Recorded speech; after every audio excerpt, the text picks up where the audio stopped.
Hello and a very warm welcome to Shabbat at the House. My name is Natalie Kendel and I will be your host for today. The House is an online house church which often gets together on Saturdays to celebrate Shabbat. During this time, we share stories, music, and more for an event called Shabbat at the House. You may have noticed we've recently tried placing many of our regular announcements as information slides at the beginning of our stream during the countdown. And so if you'd like to keep up to date on any relevant news we're sharing, then please feel free to consult this visual bulletin board in our introduction. Some of you will be joining us directly from the prayer vigil, which we had this morning live on YouTube. During this time, we prayed as a faith community for the Palestinians and the oppression and genocide they are currently suffering and have been suffering for many years. Thank you so much to everyone who came and who prayed with us. If you didn't manage to join us for the prayer vigil earlier, no worries.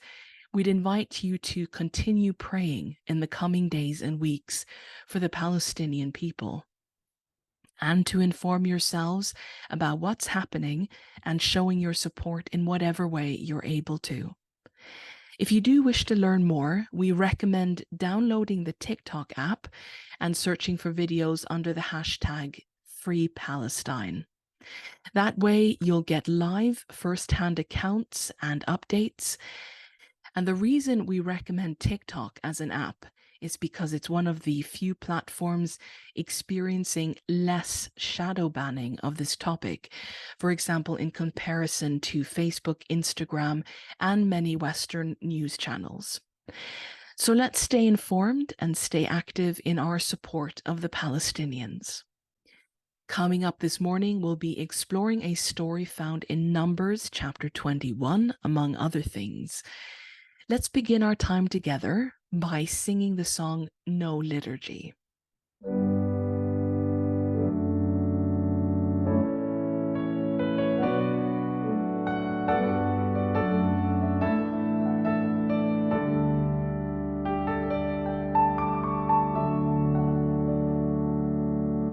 No liturgy can conjure up your presence.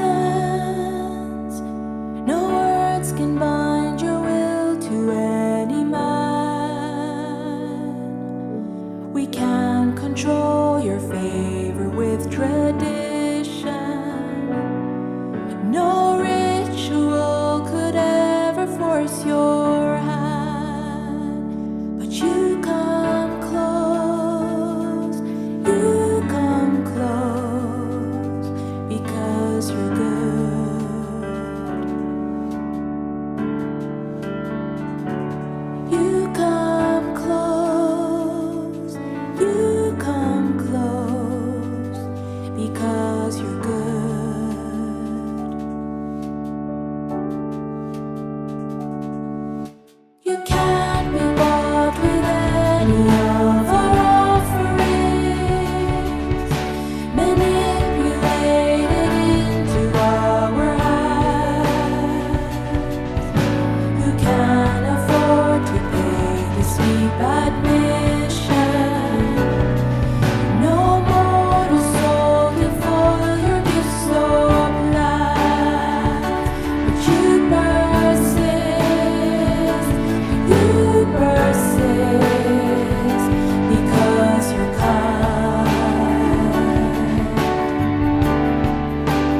Sometimes here at the house, we have a segment called How to Be Image Bearers, during which we share everyday ways that people demonstrate God's love in the world.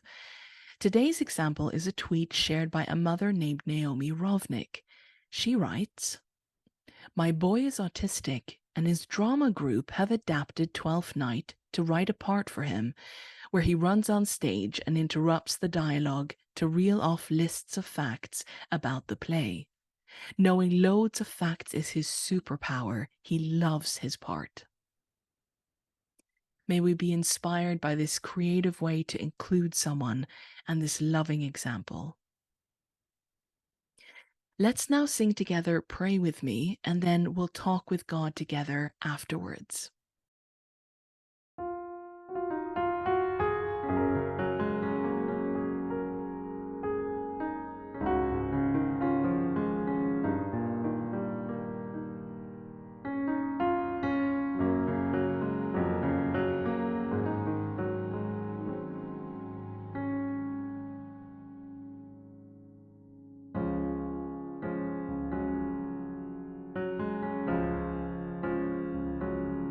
When we are feeling pain, if we are gripped by fear, when we are faced with difficult decisions, if we are caught in need, feeling anxiety, then there is one who gladly hears our thoughts. Come pray with me to our Father, to the one who hears, who knows our every need. For our priest understands our trust. Pray with me. Come pray with me.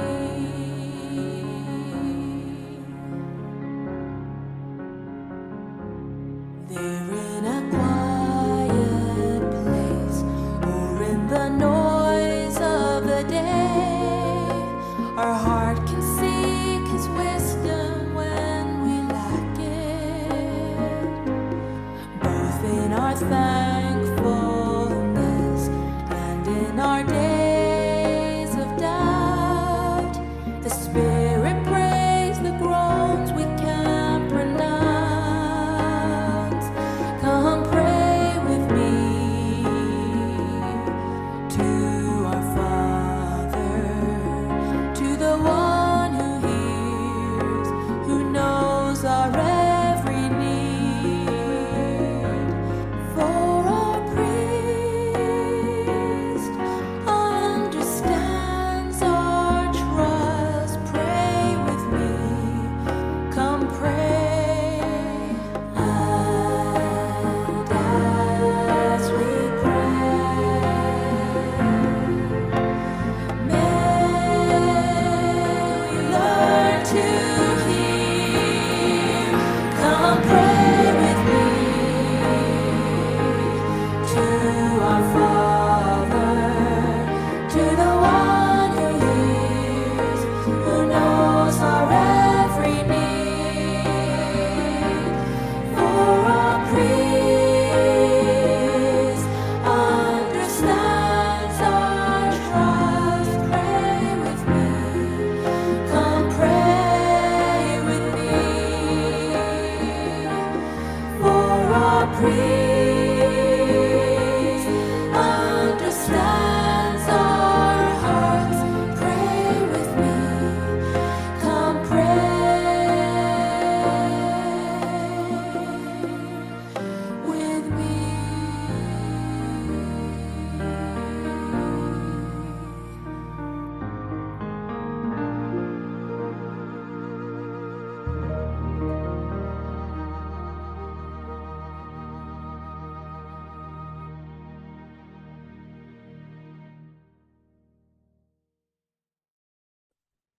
God who chose sides, forgive us for idolizing the lukewarmth of the middle.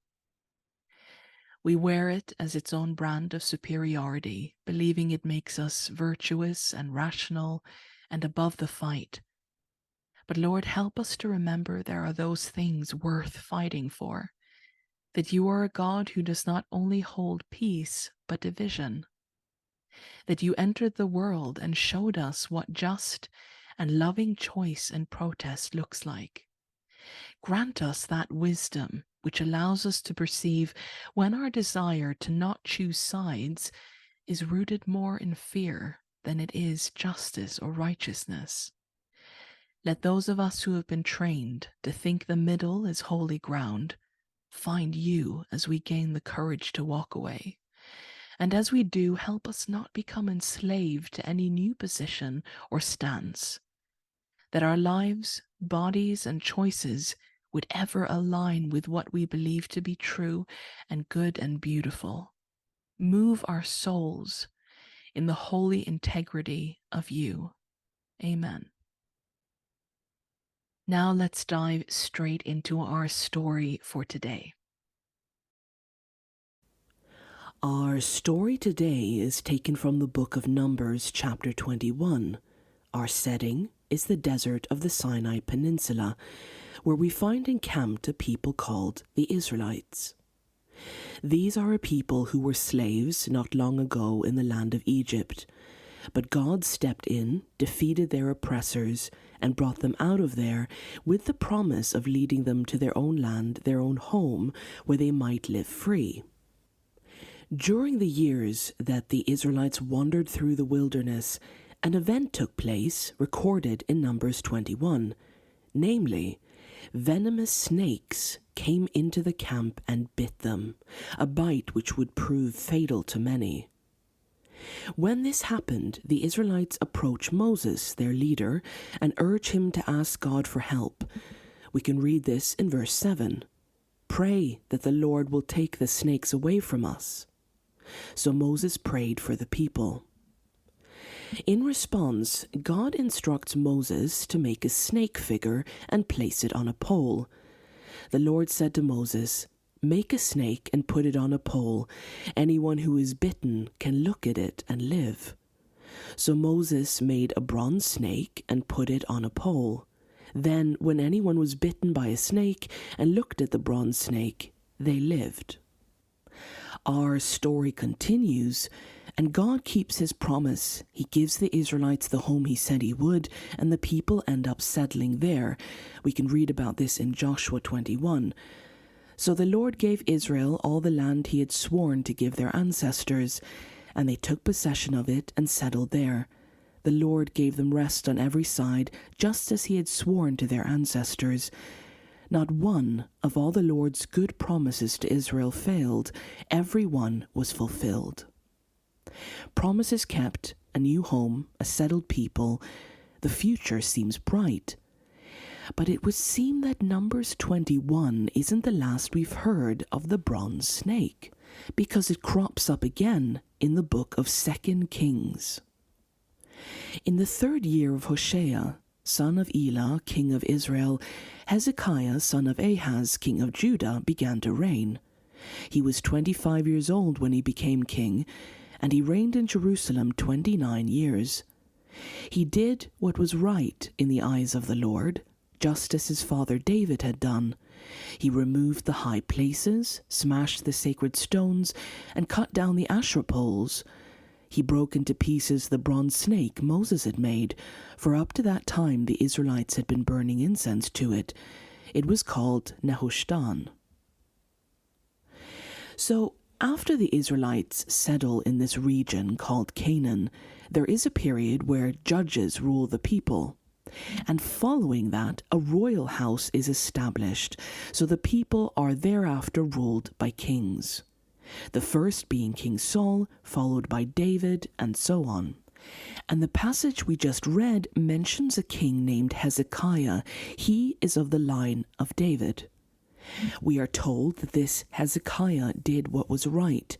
His list of actions include removing the high places, smashing the sacred stones, and cutting down the Asherah poles.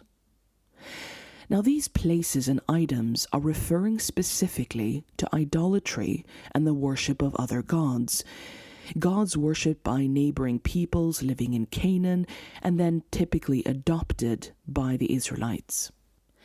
High places refers to the spots where civilians would build altars on which to sacrifice, particularly to gods such as Molech, who demanded child sacrifices. Both sacred stones and Asherah poles are also connected with worshipping Canaanite gods, namely the male god and the female god of fertility. Sacred stones in Hebrew called maseba literally means an erected thing. These stone pillars were sometimes literally in phallic form and were raised in honor of the male pagan deity. You can see here real archaeological remnants of these in the Near East. Similarly, Asherah poles were raised to the goddess Asherah, the female goddess of fertility. And so during the time when Hezekiah took the throne, the land of Judah would have had many of these places of idol worship. Set often on hills, there would be altars with raised stones and poles, asking the god and goddess to bring fertility to the worshippers, whether this meant fertility to the land or personal fertility in the form of bearing children. Of course, there was a desperate and tragic irony to this idolatry system, because not only were the Israelites praying to non-existent and false gods, but the cycle between the asking for children and then turning around and sacrificing those children to Molech conjures a particularly horrendous image of a conveyor belt-like slaughterhouse, promising its worshippers prosperity and abundance, while in reality leading to death in the end. No wonder God forbade these idols and worship of these gods. He didn't forbid them as part of some vanity exercise. Hezekiah uses his influence as king by leading the people to better things, by pulling down these altars and smashing these things. He pleases God and no doubt saved a fair few lives by doing so. But a specific detail in this cleansing process initiated by the king should stand out to us in verse 4. It said, "He broke into pieces the bronze snake Moses had made." For up to that time the Israelites had been burning incense to it. It was called Nehushtan. The bronze snake Moses made. Now there were 13 kings between David and Hezekiah. Factoring in the time the Israelites spent in the desert, plus the era of judges which preceded kingly rule, there are several hundred years between the day of Moses and the time of Hezekiah. In fact, it's nearly 1,000 years. The bronze snake in Numbers 21, which God asked Moses to fashion and place on a pole in the wilderness, surely has no use anymore. The settled people are not suffering from a regular mass invasion of snakes. But we're told now that the Israelites had been burning incense to it. And this wasn't a one-time thing either, because the text says, up to that time the Israelites had been burning incense to it. Up to that time, meaning from the time of Moses till the time of Hezekiah. Nearly 1,000 years the Israelites had been doing this. Now, we may ask, what's the big deal? It's just a bit of incense. But in those days, burning incense was not referring to merely making some smoky potpourri, nor was it the same as how some Westerners today have repurposed incense burning from Eastern influences, merely for the smell or during some meditation. The burning of incense back then was an act directly connected with prayers, and asking for forgiveness of sins as part of those prayers. In fact, the first mention of burning incense in Israel's history is found in Exodus 25, and it is only expressly to be used in the context of the tabernacle service. Now, just so we're all on the same page, the tabernacle refers to the tent in which God came to live in. He lived among his people in the Sinai desert. His presence was there, traveling with them, and people could go there and ask for help, forgiveness, and pray. As part of the tabernacle service, there was something called the altar of incense. We find mention of it in Exodus 30. This was a square altar, one that the people could see. It was placed in front or just outside the compartment where God himself sat. Burning incense on this altar served as a visual symbol to the people of their prayers for help reaching God. This was symbolized by the smoke of the incense. The priest would burn a sacrifice, so burn incense, and the smoke of it would travel from the altar through the veil and into what was called the most holy place, the section of the tent where God was. It served as a very real image and message to the people that when they ask for forgiveness, when they pray to God, it reaches him.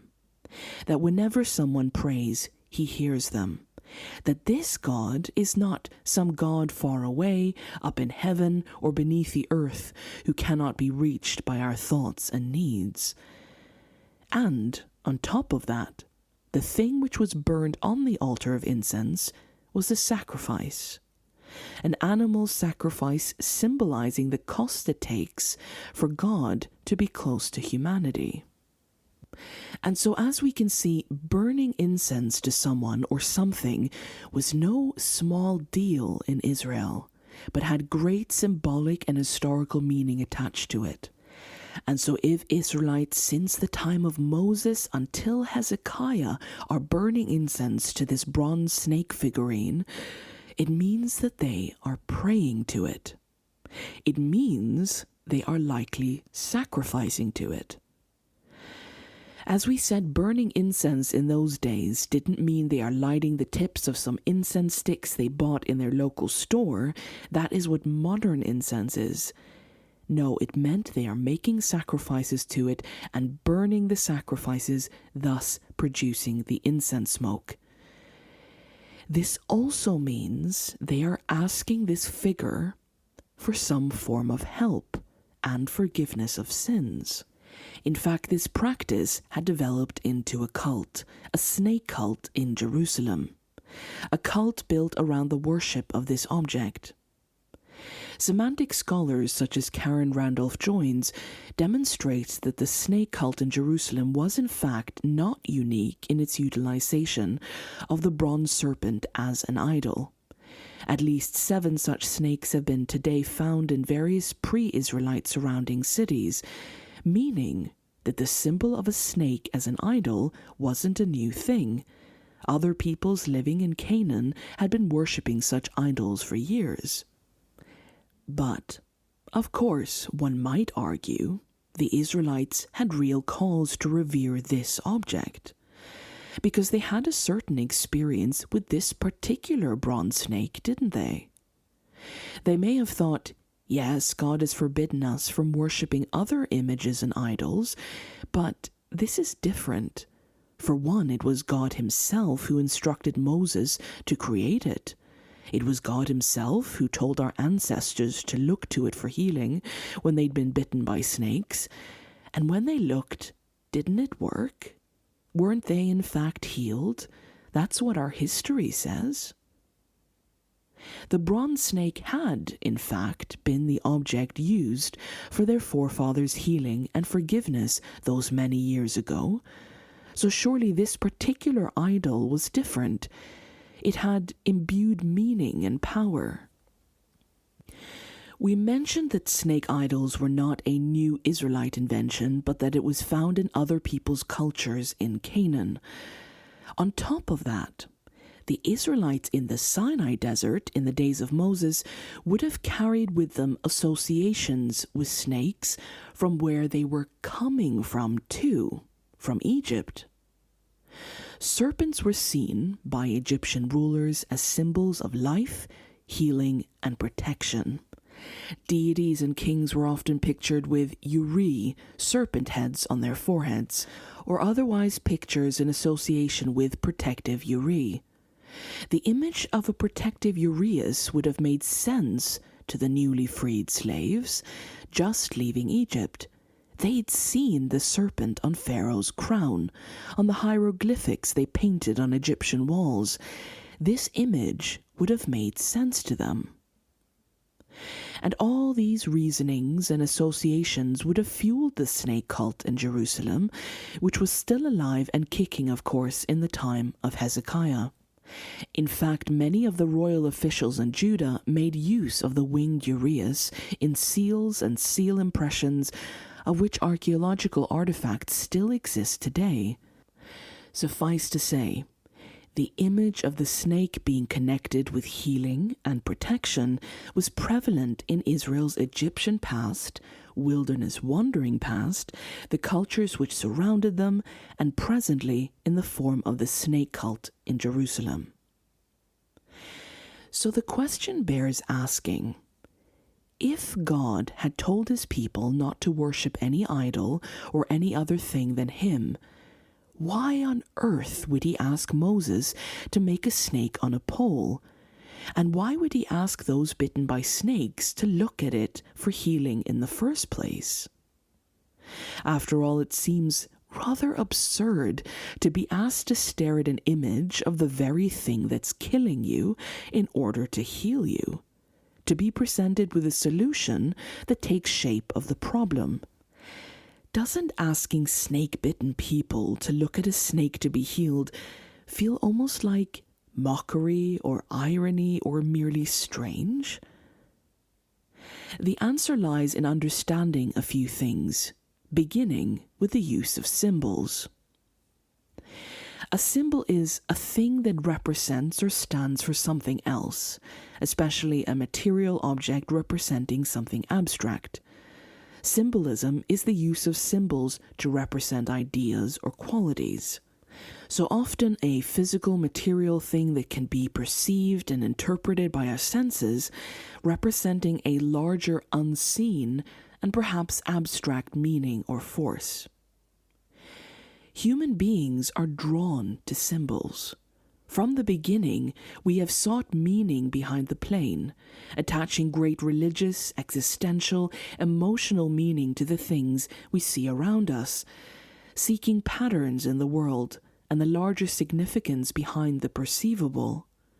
If it were not so, we wouldn't have poetry, art, metaphors, stories, language, math. Yes, even math. As much as some may like to claim that math is the universal objective language and absolute truth, even numbers themselves are symbols. What is the number 5? It is a symbolic representation of an amount. 1 symbolizes a unit of something. The signs of plus, minus, and divide represent the relationship between 2 or more quantities. 1 in itself isn't a thing, but we attach meaning to it to communicate something. 1 is a symbol. Similarly, what is a flag? When you see your national flag waving in the wind, it may rouse all sorts of feelings: pride, shame, courage, apathy. People have fought and died under flags, and yet what is a flag? A piece of cloth dyed with a few colors, bearing a few shapes. And yet such a symbol can represent information, a long shared history, generations of oppression, ideological allegiance, a cause considered worth your life, perhaps. The point here is that symbols are powerful things, but not in and of themselves. The object itself holds no real power, but the attached meaning can. Now, God consistently used symbolism to communicate with his people. The biblical story is rife with symbols in the language God uses, in the building of the tabernacle tent, in the sacrificing of animals, when Jesus tells parables. God's use of symbols to communicate great truths to his people weren't, as sometimes has been wrongly assumed, an attempt to keep them in the dark or to maintain his own mystical quality, to not communicate clearly or to put distance between himself and human beings. But let us ask ourselves this question: how does an all-wise God communicate to creatures concepts in the universe that are larger than their mental capacity, than their nature, their perspective, their intelligence, their present understanding, or even willingness to listen? Notice how Jesus spoke to his disciples about his kingdom. The kingdom of heaven is like. He says this phrase again and again. The introduction to his parables, the kingdom of heaven is like this. It's a bit like this, or a bit like that, like a seed, like a pearl, like yeast rising in dough. How was an infinite mind to explain something so incredibly vast, absolutely good, and infinite as his rulership? To describe, using the constraints and limitations of human language, what it's like living under him as king. Even for us, when we are asked to explain love or grief, have we not for thousands of years turned to poetry to do so, to music and art? Love is a thing so vast that we depend on symbolism to try to explain and express it, and we try again and again in 1,000 ways. So God's use of symbols when communicating things about himself, about salvation, about life and death to his people, is not some coy attempt to evade precision. He is using symbols as a translator, translating the infinite genius into the relatable, into something that we can understand on some level, something we can, as Paul wrote, glimpse through a glass darkly. So, this is the first thing to understand about symbolism. Humans relate to symbols. God uses the language of symbols to communicate things to his people that they can get some sense of what he's doing, of what his intentions are, and of who he is. But then there's a second layer to it, the specific symbols he happens to choose. Now, if you've heard the biblical story from a young age, the common repeated symbols therein may seem like a normality, may seem obvious, like a second language you don't even notice you're using anymore. Yes, of course we say sheep represent God's people. Of course Jesus is the lamb. The word of God is of course a sword or a lamp. Bread and wine is the body of Christ. Of course that all makes sense. But does it? It doesn't automatically make sense. Not without the context. Not without the story. But it's become familiar to us. In the movie Gandhi, a white man called Charlie travels on a train through India. As was customary for many passengers to do, he's invited to climb out of the train window and up onto the roof of the train. There sit many passengers. A local spots Charlie, clearly seeing he's a foreigner, and wishes to make him feel welcome. "Are you a Christian, Sahib?" he asks. Charlie says, Yes, I'm a Christian." The Indian man replies proudly, "I know a Christian. She drinks blood." Charlie stares at him in surprise, not knowing what to say. The Indian man continues, "The blood of Christ, every Sunday." Christian symbolism heard by someone who is not familiar with the attached meaning sounds, in fact, rather absurd. And something as seemingly innocuous as communion makes Christianity sound like a cannibalistic vampire cult. The Indian man was in fact very tolerant in being so kind to these apparent white vampires who drink their god's blood once a week. The point here is, it is context which makes symbols relatable or not. The context is made up of culture, history, education, experience. If you are a Westerner, it is easy to forget that most of the symbols God used when communicating with people in the Bible stories we know so well was molded to their context. It was aimed at making sense in their culture. It used objects and everyday things in a Near Eastern ancient world to make great mysteries relatable. The key word here being relatable, which tells us something. Not only is God willing to use symbolism, he chooses relatable symbolism for his people in their present situation, culture, geography, language. And when we realize this, suddenly the use of a snake on a pole for healing begins to make more sense. Because how would the Israelites have seen this? What would this symbol communicate to them? Well, we've already alluded to this. They'd seen the use of snake symbols in Egypt where they were just coming from. Pharaoh wore it on his crown. The Egyptians connected the symbol with healing, life, and protection. The Israelites had spent their whole lives steeped in that Egyptian culture and understanding. Similarly, not only is there this meaning attached to snakes in the land they're coming from, but also in the land they're going to.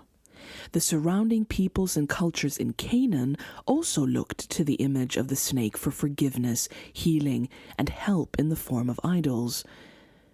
One of the reasons God chooses the snake on the pole to communicate a concept to his people is that it is relatable and familiar and translatable in their past, present, and as we will soon discover, their future.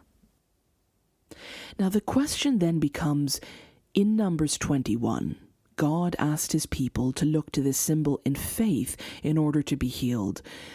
Why then would it be so bad that they continue to look to this symbol for healing in the coming years? What was the big deal about them praying to and burning incense to the snake? After all, it was a tool chosen by God. This is where we come to the matter of superstition versus trust. Superstition is defined as a widely held but irrational belief in supernatural influences, especially as leading to good or bad luck or a practice based on such a belief. It can also be described as a way of behaving that is based on fear of the unknown and faith in magic or luck. The core of superstition is anchored in control.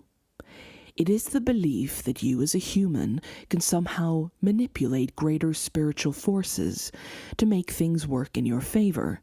Say the right words, make the right sacrifices, do the right dance, and you will bend the will of spirits and gods and the forces of the universe into having an allegiance to you or helping you out. Of course, from a biblical worldview, superstition is not merely about control, it is a delusion of control. It is considered delusional that human beings have any powers over forces greater than themselves. In fact, by default, this wouldn't work, because if you have power over something, how can it be more powerful than you? God never asked his people to practice superstition. Instead, he invited them to experience faith, or better put, trust. Sometimes these two things, superstition and faith, get mixed up. Even today, these two opposite ways of relating to God and higher powers are confused for each other. So, if, as we said, superstition is about the attempt and delusion of control, then what is trust about? Trust is a belief in the reliability, truth, or ability of someone or something. In this context, it's about trusting in God's ability and will to help, to do what we can't do, and to keep his promises. Now, trust in a person is built over time. As they demonstrate what their values are, show you that they're reliable, that they keep their word and follow through, over time people reveal their characters. what they're about and who they really are.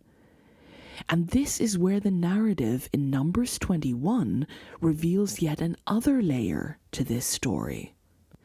God asks the Israelites bitten by snakes to look at the serpent on the pole, not because it was some test or exercise in proving themselves, or hoop they had to jump through to qualify for healing, not because it was an act of superstition, say the magic words and I shall comply. No, looking to the snake on the pole was a sign of consent. Anyone who wanted God's healing, his forgiveness, his help, could symbolically signal their consent by looking at this snake.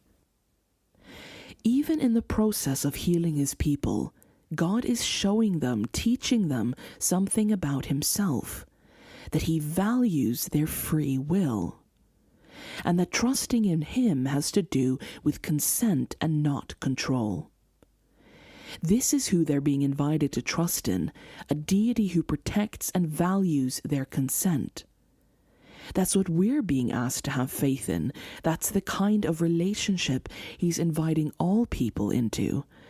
A relationship where consent and freedom aren't held under duress, where the free gift of help doesn't need to be earned through a series of tedious performances and pageantry.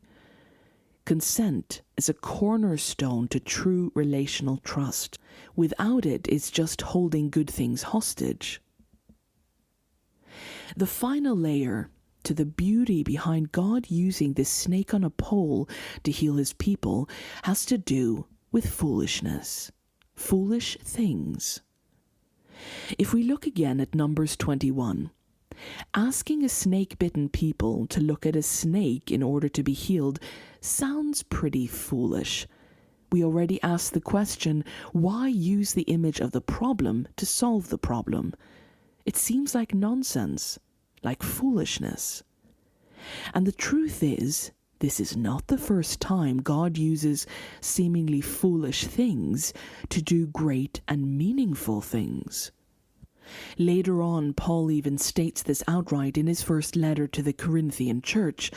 He writes, "But God has chosen the foolish things of the world that he might shame the wise, and God chose the weak things of the world that he might shame the strong."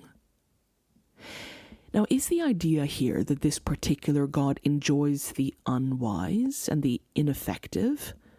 No. The ending of that thought is, he chose the lowly and despised things of the world, and the things that are not, to nullify the things that are, so that no one can boast in his presence.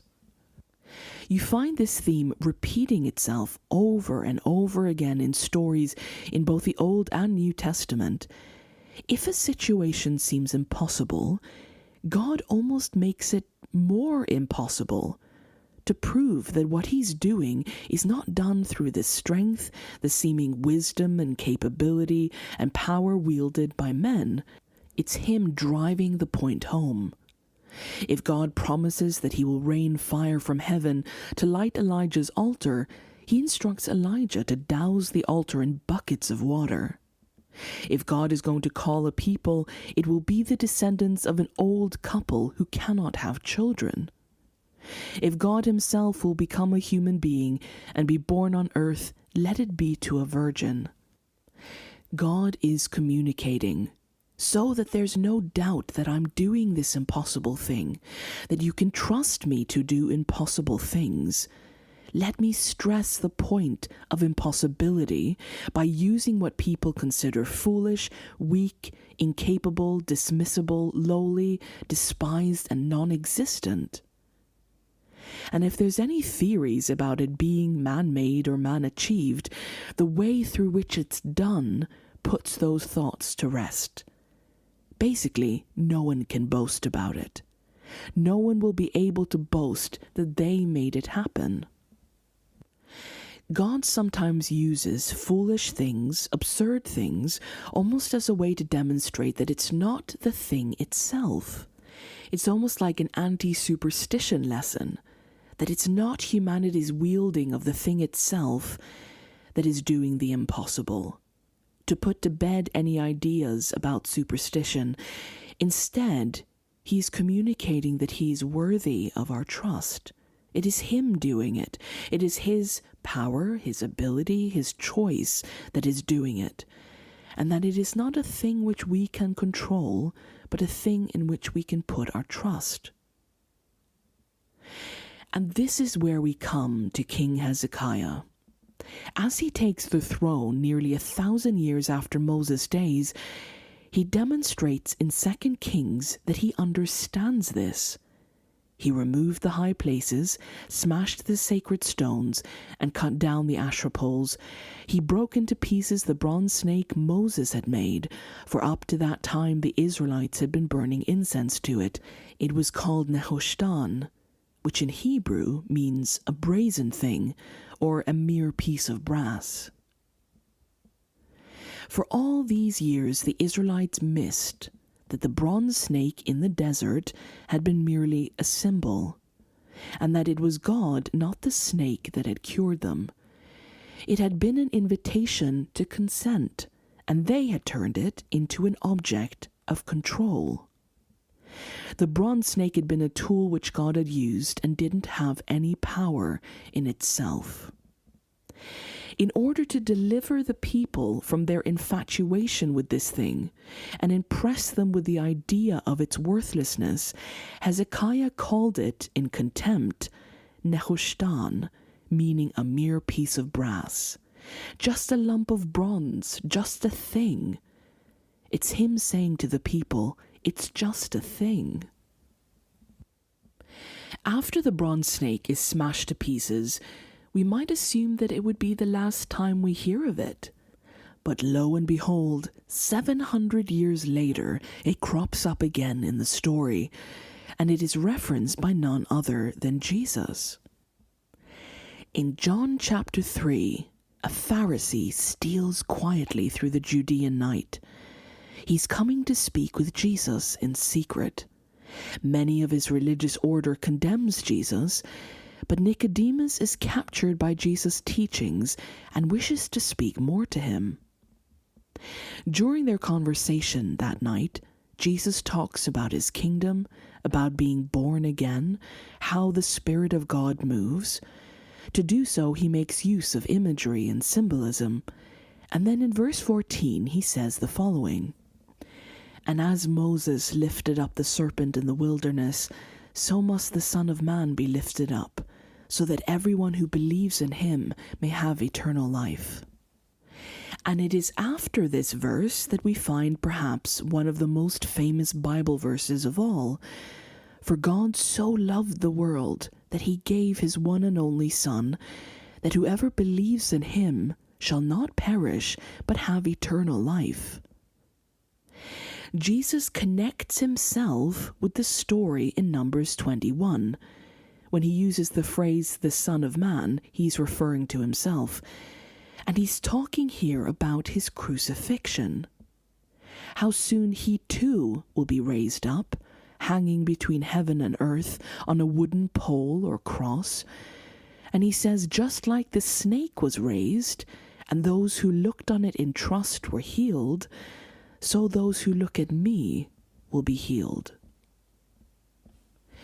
The symbol of a snake on a pole being associated with healing stuck so well that even today this is the symbol used for hospitals and medical aid. And I often think about Jesus' words in John 3 when browsing through a clothing store. Particularly a few years ago, it was very fashionable to have large crosses printed on clothing, a fashion that comes and goes, along with things like cross necklaces. An Archbishop of Canterbury once remarked that the cross fashion trend trivializes the cross. He went on to state that modern fashion has robbed the cross of power. But let us now apply everything we've learned today about symbols and God's use of them and ask, is that true? Jesus connected his cross with the story in Numbers 21. And if he is making that deliberate connection, what might we conclude about how to think about the cross symbol? If we may summarize, in Numbers 21, God uses the very image of what's killing his people as a symbol for how he's healing them, the great irony. He uses the foolish things of the world to underline the impossibility of what he's doing, and how we can therefore trust him to do the impossible. God told his people that if you look at this raised snake, you will be healed. Jesus says that he too will be raised, and that those who look in trust to his execution stake will be healed of their permanent death. The cross was the tool of death used by the oppressive Roman Empire. It symbolized death and human violence. God is taking this empirical death tool and turning it into a symbol of life. He is repurposing evil's tools into doing his good. And consent was a cornerstone in the healing in Numbers 21. Jesus says those who look to me in trust will be healed. They are signaling their consent, allowing me and what I promise to do save them, and ultimately heal them of their violence. Now the symbol, the emblem of a cross, is it magic in itself? Can the symbol itself heal us, save us from the death we've made? No. Just like the snake on the pole couldn't do a thing in itself. Wearing a cross necklace, crossing oneself, surrounding oneself with the image of a cross in one's home and churches doesn't create this protective shield against harm, nor does saying the right words, making the right sacrifices, the right prayer. The cross, just like the bronze snake, was merely a tool. A cross in itself is not some lucky charm, nor is it supernatural. If we act as though it is, we are simply falling into the same trap as the Israelites. The symbol of the cross can bring us neither luck nor blessing. 2 pieces of wood doesn't save anyone. The person who used it does that. God repurposed the symbol of human violence and oppression at the time of Jesus and turned it into a symbol of life. God uses the foolish things of the world. It does seem foolish to use an instrument of death to represent the promise of life, but God repurposes relatable things, foolish things, dead things for his wise purposes. Let us not turn his wise purposes back into foolishness by worshipping the things itself. Symbols of our faith are empty until he uses them. Only then are they meaningful or impactful in the context of his active involvement. And when the symbols of our faith become the objects of our faith, we turn them into idols. Even symbols, which were originally meant for good, can become harmful to us if misapplied. We misapply them when we replace trust with superstition, replacing trusting in God's ability and will alone to help us with our delusions of control. Symbolism becomes idolatry when the symbols are placed in a role they can never rightfully fill. And turning symbols into idols cause us to betray both ourselves and the very thing they were symbolizing in the first place.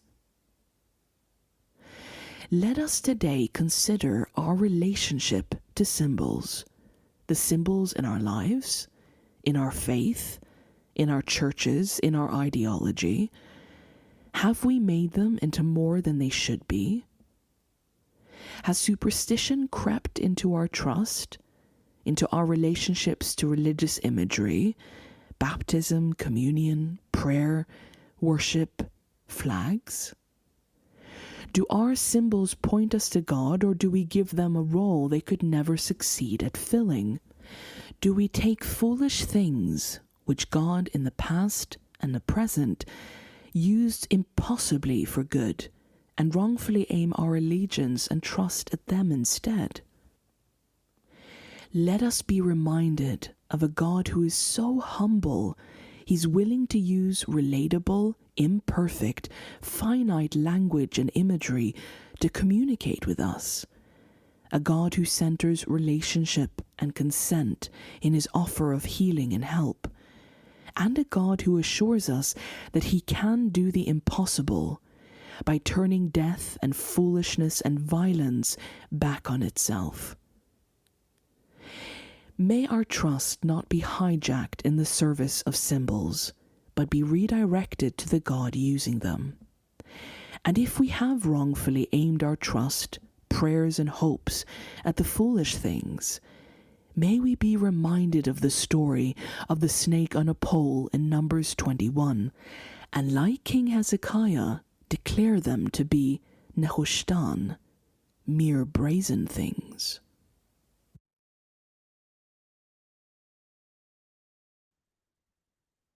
To conclude this thought, let's sing together When the Sun is Lifted Up.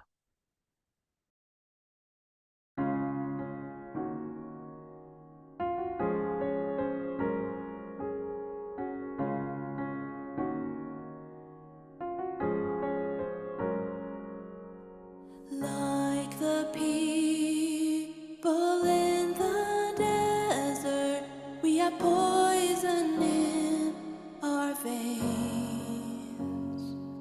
But God has raised for us a symbol, like a pole with brazen snake. As a tree is slowly raised, for when the sun is lifted up, he'll draw all people to himself. So come and let us lift our eyes. All who trust in him will rise and live, because the sun is lifted up.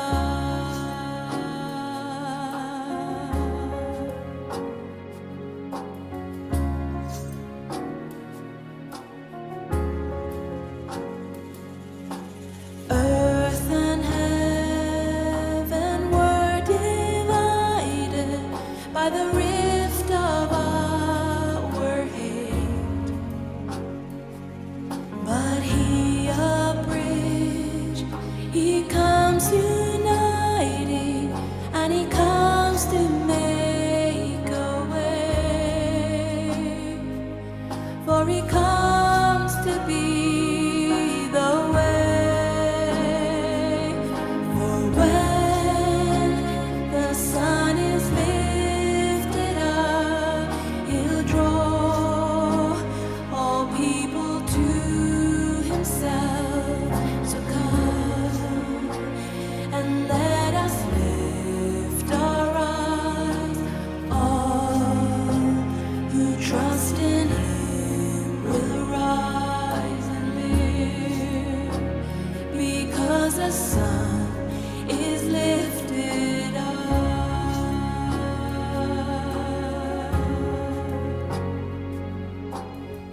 For when the sun is lifted up, the truth is made so clear. Who God's been all along, and what he does to draw near. And one day he'll be lifted up above all other names, and every eye will see his love, his goodness laid out plain. For when the sun is lifted up, he'll draw all people to himself. So come and let us lift our eyes. All who trust in him will rise and live, because the sun